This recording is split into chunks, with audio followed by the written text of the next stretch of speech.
적법 절차의 원칙이라는 헌법 원리에 위배되는 소지가 매우 커서 상당히 논란이 될 수밖에 없는 상황입니다. 그러면은 이런 이례적인 신속한 재판이 어떤 문제를 불러일으키는가? 첫째, 대법원은 공직선거 사건은 6개월, 1심 6개월, 2심 3개월, 대법원 3개월 기준으로 빠르게 처리한다고 지침을 갖고 있다고 얘기하시는데 이 빠른 신속 처리가 필요한 이유는 법 제도의 취지상 당선된 사람이 공직을 장기간 수행할 경우를 예방하기 위해서 빠른 사법 절차를 진행하라는 취지이지 패배한 그 선거의 당사자한테까지 적용한다는 것이 명분이 별로 없고요. 그리고 항소심 판결이 3월 26일에 그 3개월 원칙으로 신속히 진행될 때도 아무도 이의 제기를 하지 않았습니다. 왜냐하면 대법원의 공직선거법 처리 취지에 존중했기 때문입니다.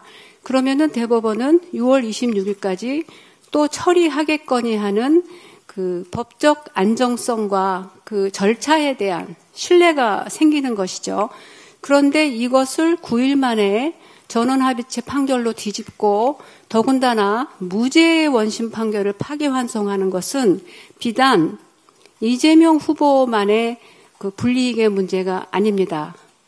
예를 들어서 김문수 후보가 같은 경우를 당해도 마찬가지 문제가 생기지 않겠습니까? 여기 앉아 계신 기자 여러분이나 기자 여러분 가족이 어떤 일반적인 사건에서 항소심에서 무죄를 받았는데 갑자기 대법원이 9일 만에 유죄로 뒤집어 버리면 그러니까 내가 정상적인 절차를 통해서 정상적인 사건 배당과 정상적인 심리와 판결을 통해서 재판을 받는다는 신뢰가 무너지게 되면은 그 충격은 단순히 이재명 후보만의 문제가 아니고 사법부 전체의 신뢰 문제로 부메랑이 될 수밖에 없다는 것이죠. 저는 오히려 그 점을 더 염려하는 측면도 있습니다. 왜냐하면 어쨌거나 지금 내란까지 겪는 우리 사회에서 그나마 사법 시스템과 여러 가지 선진화된 시스템이 우리를 지켜주고 또 많이 상당히 의식이 높은 국민들께서 우리를 이끌어주고 계신데 법원의 권위가 대법원장의 액션으로 무너지는 것은 국가적으로나 국민들에게 너무 바람직하지가 않기 때문입니다. 그래서 첫째는 이거는 이렇게까지 재판을 서둘러서 대선이 시작된 후에도 법정에 나와서 재판받아라. 이렇게 진행이 되니까 어떤 문제가 생기냐면 첫째, 이거 피선거권을 박탈하려는 것이냐. 이렇게까지 하는 게.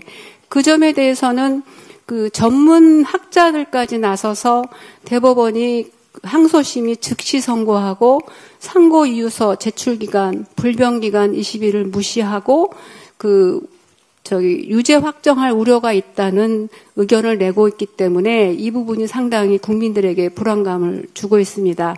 이 점에 대해서는 저희가 여러 가지로 법리를 검토한 결과 20일 상고 이유서 제출 기간 20일은 불변 기간이기 때문에 그것만큼은 절대로 대법원이 위반할 수 없다. 말씀드린 대로 헌법 원리를 위반했고 내규와 그 관례를 위반해서 교묘하게 법 위반은 지금 피하고 있기 때문에 법으로 정해진 불변 기간까지 위반할 것은 아니라고 판단하기 때문에 이 점에 대해서는 국민 여러분께서 함께 안심을 해도 좋지 않을까 합니다.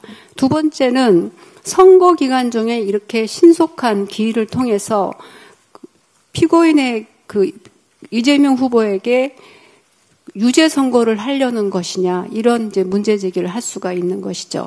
파기환송이 기속되기 때문에 재판부가 이 기일과 이 절차대로 가면은 다른 결론을 내기가 매우 어렵다고 보입니다. 그러면 이것은 무엇이냐는 거죠.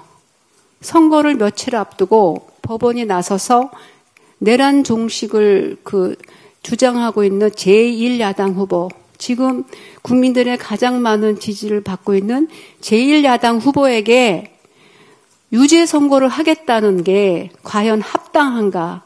이 문제 제기를 하지 않을 수 없습니다. 첫째, 이것은 국민 주권주의를 심각하게 침해하는 것입니다. 후보 등록일 기준으로 피선거권은 체크가 됩니다. 그러면은 선거일까지 국민들이 선거에 나온 후보들을 보면서 어느 후보를 선택할 것인가 국민주권 행사가 이루어지는데 대한민국 역사상 가장 중요한 국민주권 행사 기간이라 아니할 수 없는데 법원이 나서서 재판과 판결을 통해서 이 선거를 흔들겠다는 게 말이 된다고 생각하십니까? 이것은 있을 수 없는 매우 중대한 위헌이다. 이 말씀을 드리고 싶고요. 두 번째로는 헌법 116조가 선거운동의 기회를 공정하게 보장하고 있습니다. 이렇게 중차대한 선거에서 제1야당 후보를 법정으로 불러들이고 심지어는 유죄 선고의 움직임까지 보인다면 선거일까지 계속 불안과 우리 후보가 어떻게 될 것인가. 그러니까 선택하는 국민들의 선택권에 상당히 불안한 영향을 주는 것이고요. 그리고 선거운동에서 공정한 기회를 가져야 되는 헌법 116조 위반이 되는 것이죠. 세 번째는 법관은 양심에 따라 독립하여 심판한다는 헌법의 대원칙은 바로 법관이 정치로부터 자유롭고 정치로부터 중립을 지킨다는 원칙이기도 합니다. 어쨌거나 의도가 어떻든 간에 지금 내란 종식이냐 아니냐 하는 데서 제1야당 후보가 있는데 이 법원이 나서서 재판하고 유죄 선고를 하겠다는 것은 이 법관의 독립성, 정치적 중립성에도 심각하게 위반할 우려가 있는 것입니다. 제도가 없는 미국에서도 선거 기간 중에는 재판을 자제하는 것이 바로 이러한 헌법 원리, 국민주권 원리, 법관의 독립, 양심에 따라 재판할 권리의 보장, 또 불필요한 사법부 신뢰에 대한 오해를 불식시키고 국민들에게 법적 안정성을 제공하기 위한 것인데 지금 법원은 5월 1일자 조희대 대법원장의 전원합의체 파기환송 판결과 고등법원의 하루 만에 기일 지정과 인편 송달로 절차를 강행하는 바로 이것이 단순히 이재명 후보 개인에 대한 재판이 아니라 전 국민의 사법부에 대한 신뢰를 흔들고 있다는 것이죠. 이렇게 지나치게 이례적이고 사법사상 없는 이런 과잉 신속한 재판은 이재명 후보뿐 아니라 그 어느 국민에게도 일어나서는 안 되는 일인 것입니다.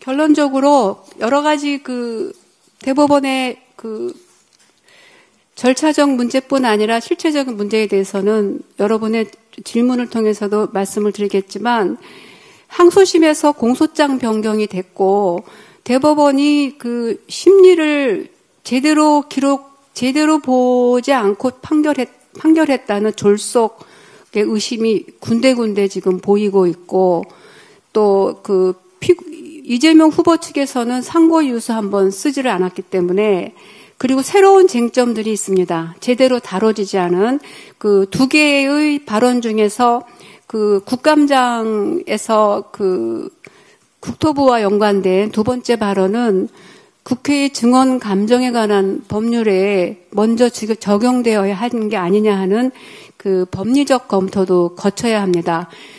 국회의 증언 감정에 관한 법률은 허위 증언을 아주 무겁게 처벌하게 돼 있습니다. 근데 지금 그 증언 중에 그 국토부가 협박했다는 그 부분을 지금 공직선거법상의 허위사실 공표죄로 유죄라고 보고 있는데 이 증언 감정 등에서 말하는 허위 증언과의 관계는 무엇이냐. 그런 거를 굉장히 면밀히 따져야 되는 많은 증거조사와 주장 정리가 필요한데 지금 법원의 재판 속도로 봐서는 속전속결로 대선 기간 중에 결론을 내겠다고 하는 것은 이것은 진짜 그 재판의 기본 원리를 침해하고 피고인의 방어권을 지나치게 과도하게 침범하는 겁니다. 있을 수 없는 일이라고 저는 생각을 합니다.